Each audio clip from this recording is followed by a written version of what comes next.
Posterngate and give you a little bit of a talk here before we let you wander around and look at everything. My name is Erik. Got a health and safety thing before we start. Could you all stay on the concrete?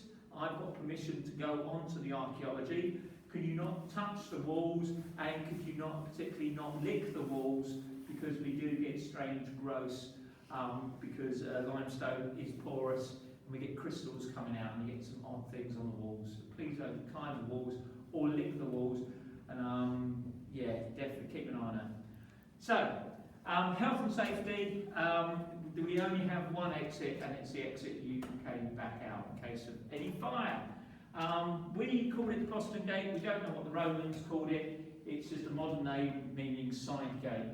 When this development was built in about 1970, 1971, they expected the Roman walls to be here, but not this gateway and not this turret, which is why eventually they decided to cover it over, and you've got the lovely basement you have here. So, Romans turned up in Lincoln about 2,000 years ago, and they built their fort up on the hill. Building a fort up on the hill is rather useful because you can see a long way, and by the time you get to the top of the steep hill, you don't fancy taking on the Roman Legion. You feel more like having a cup of tea and a bit of cake in one of the nice cafes up there because you're a bit hoot. The Roman legionaries eventually leave, and it becomes a normal town, and people are trading up and down the river. But of course, you don't want to carry a big barrel of olive oil up that hill. So the town crept down the hill. So there's a wall around the upper city, and eventually they decide to wall round the lower city, and that wall came straight across here. Most of it over here has been robbed away because it's the nice walls. This bit's still surviving because it got preserved in the later turret.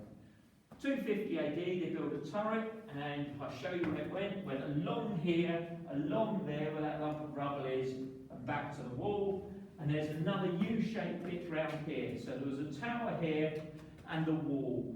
And the wall goes round St Swithin's, past the library, past the Usher Gallery, up to connect with the walls of the upper city. And that way, under the stone bow, where there would have been a Roman gateway, round the New Life Church, under the city council offices, back at the police station up Motherby Hill, and connected up with the walls of the upper city there. We get walls really early in